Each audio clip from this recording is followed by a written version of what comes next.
Bienvenidos, están escuchando el podcast Mi Obra Favorita, una versión sonora de la esencia de las obras literarias, seleccionadas y presentadas por Noemí Wilca Sureña, Camila Polanco Alosilla y mi persona Brigitte Espillicotito, estudiantes del cuarto grado de la institución educativa Simón Bolívar. Noemí, ¿qué vamos a compartir con nuestra audiencia en esta oportunidad? Les compartiremos una de nuestras obras favoritas, El túnel de Ernesto Sábato. ¡Fantástico! Acompáñenos a conocer la reseña y descripción de la obra, la biografía y la producción literaria de Ernesto Sábato y nuestras opiniones sobre la novela. Bien, Camila, comencemos. El túnel de Ernesto Sábato ha sido considerada como una de las obras maestras de la literatura hispanoamericana del siglo XX. En ella explora los temas de existencialismo, la soledad, la obsesión y el crimen. El título de la novela hace referencia al aislamiento y la incomunicación del protagonista, que se siente atrapado en un túnel sin salida. Juan Pablo Castel es un pintor que narra cómo asesinó a María Iribarne, la única mujer que lo comprendía. La novela es una confesión íntima y angustiosa de Castel, que revela sus pensamientos y emociones más oscuros. Interesante. Noemí, hablemos de los aspectos técnicos de la obra. El túnel consta de 39 capítulos. El primer capítulo presenta el desenlace, luego aparecen gradualmente los móviles del crimen. A través de la narración en primera persona, el autor nos sumerge en la mente perturbada del protagonista. Su estilo es introspectivo y explora la psicología humana. Además, presenta un lenguaje directo y claro, con una prosa descriptiva y cargada de imágenes y metáforas muy evocadoras. Por ejemplo, y me pareció advertir un relámpago intencionado en los ojos con que Mimi miró a Hunter. ¡Fantástico! Ahora conozcamos a los personajes principales de la obra. Juan Pablo Castel es un hombre solitario y atormentado. Su obsesión por María revela una profunda necesidad de conexión emocional y muestra signos de paranoia y celos. María Iribarne es una mujer enigmática y reservada, lo que despierta la curiosidad y la obsesión de Castel. ¡Qué personajes tan bien elaborados!, ¿verdad? Camila, ¿cuáles son los temas centrales y los subtemas de la novela? La soledad y la incomunicación son los temas más remarcables en la novela. El personaje principal es un hombre muy solitario e introvertido, y son estas mismas características las causantes de su fatal delito. Si no hubiera sido por la falta de comunicación, al igual que la soledad que estaba carcomiendo a Castel y creando ideas, celos e hipótesis en su cabeza, él no hubiera sido capaz de matar a la única persona que le entendía, María. Subtemas. La obsesión.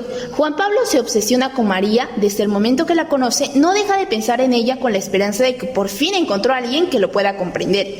Él piensa que el amor lo salvará de su eterna soledad, pero vive con el miedo de que ella lo abandone, lo que resalta su dependencia emocional. Su obsesión lo deriva al trágico final. La agresividad. Se nota cada vez que Castel se molesta con María por sus celos, y él reacciona agresivamente. Esto se evidencia por la manera en que mata a María, apuñalándola varias veces. ¿Con qué propósito Ernesto Sábato escribió El túnel?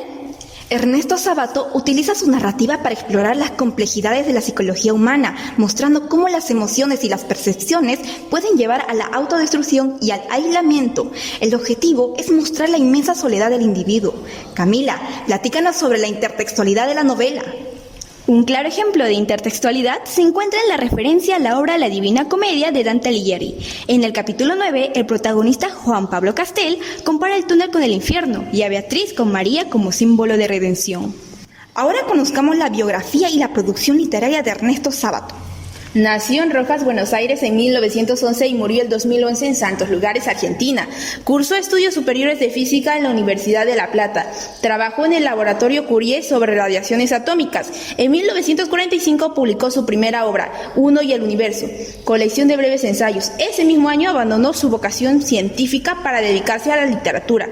En los años 50 atravesó una crisis producto de las contradicciones entre un mundo claro y luminoso de las matemáticas, según sus palabras, y el atormentado y complejo mundo de la literatura. A esta época corresponde su ensayo Hombres y engranajes, escrito en 1951, en el que realiza una crítica profunda sobre el futuro de la ciencia desde una óptica humanista. En 1948 publicó su primera novela, El túnel. En 1961 sobre héroes y tumbas, quedando consagrado como novelista con su obra Abaddon el exterminador, ganando el premio al mejor libro extranjero en 1974. Como escritor, alentó la defensa de los valores y derechos de las personas. En 1984 obtuvo el premio Miguel de Cervantes, máximo galardón de las letras españolas. Debido a su ceguera, en los últimos años se dedicó a la pintura. Ahora compartiremos nuestras opiniones sobre la obra.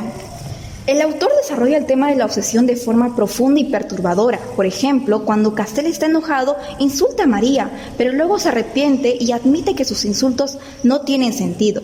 Es en esos momentos cuando muestra su fragilidad, pero no soporta sus debilidades y se entrega al alcohol, visita prostitutas y causa problemas. Esto también se refleja en la sociedad actual, donde las mujeres que son agredidas por sus parejas justifican sus acciones prometiendo no volver a hacerlo. En el fondo tienen miedo de perder a esa persona.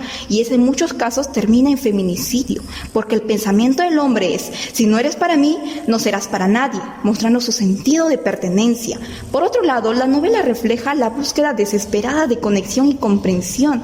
Esto me lleva a pensar en cómo los jóvenes también buscamos ser comprendidos por nuestro entorno. En un mundo donde la tecnología ha ocupado un lugar importante en nuestras vidas y donde los adultos están más enfocados en su trabajo y no hay tiempo para compartir en familia. Desde mi óptica, el escritor hace una exploración a la parte oscura del alma humana, analiza la ansiedad y los sentimientos de soledad que afectan al hombre en el siglo XX. La novela desafía al lector, confrontándonos con nuestras propias emociones y pensamientos. Es decir, te conecta con el autor y los demás al preguntarte ¿qué tan solo se habrá sentido Juan Pablo? La obra busca generar empatía con quien tal vez esté pasando por momentos dolorosos, para entender la realidad y el comportamiento de estos siendo más comprensivos. Además, trata temas importantes de la sociedad actual, como el feminicidio, la obsesión, los problemas psicológicos centrados en una relación tóxica, que contada desde la voz de un asesino pretende dar un vistazo a la forma en la que dichas personas coinciden el mundo, el sentido de la justicia y de lo que podría llegar a ser para ellos lo correcto. Un ejemplo es el feminicidio que se suscitó en la UNSA de Arequipa. Una estudiante fue asesinada y el sospechoso es su pareja. No cabe duda que la enfermedad del siglo XXI son los trastornos de salud mental. Pero, ¿qué estamos haciendo para atenderla? Llegamos al final de nuestro programa. Los animamos a leer esta fantástica novela El túnel, donde nos invita a reflexionar sobre las complejidades de las relaciones humanas. Así es, la literatura nos brinda la oportunidad de aprender, crecer y generar cambios positivos en nuestro entorno. Gracias por acompañarnos en este episodio. Los invitamos a compartir nuestro podcast a través de las redes sociales. Nos despedimos. Recuerda, si quieres aventura, ¡lánzate a la lectura!